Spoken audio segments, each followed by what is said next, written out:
ওই মহিলা, ওই খালেদা যে মার্কেটে দেখা, ওনার বাসায় এটা তো আমরা চিনি না।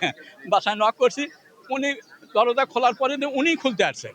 উনি খুলে আমরা দেখে তো হতভম্ব হয়ে গেছি যে আমরা এই যে মন্তব্য করলাম, আল্লাহ কী ব্যান করে, আল্লাহ কি আমরা কি একটা ভুল করলাম, আমরা তো চুপ করে ইয়ার মতো দাঁড়িয়ে আছি।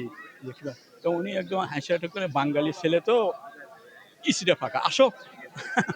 দরজা খুলে ভিতরে নিয়ে গেল, ভিতরে নিয়ে আপ্যায়ন করলো, অনেক কথাবার্তা বললো, কুশলাদি জিজ্ঞাসা করলো, আমার বাড়ি বাগবাড়ি বগুড়াতে, আর দেশের এলাকার কথা জিজ্ঞাসা করলো।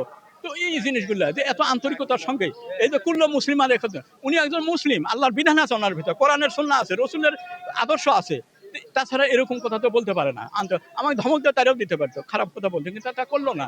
এত এত মহব্বতের সঙ্গে কথা বললো, আপ্যায়ন করলো, এই জিনিসটা আমার খুব খারাপ লেগেছে। এই স্মৃতিটা আমি ভুলতে পারি। সে দেখা হয়েছিল, কাকা আমি তো আবার জনপ্রশাসনে চাকরি করতাম, আমি তো আবার ওই যে জনপ্রশাসনের যে এপিটি বলে একটা উইং আছে, অ্যাপয়েন্টমেন্ট প্রমোশন ডেপুটেশন, ওখানকার আমি অফিসার ছিলাম।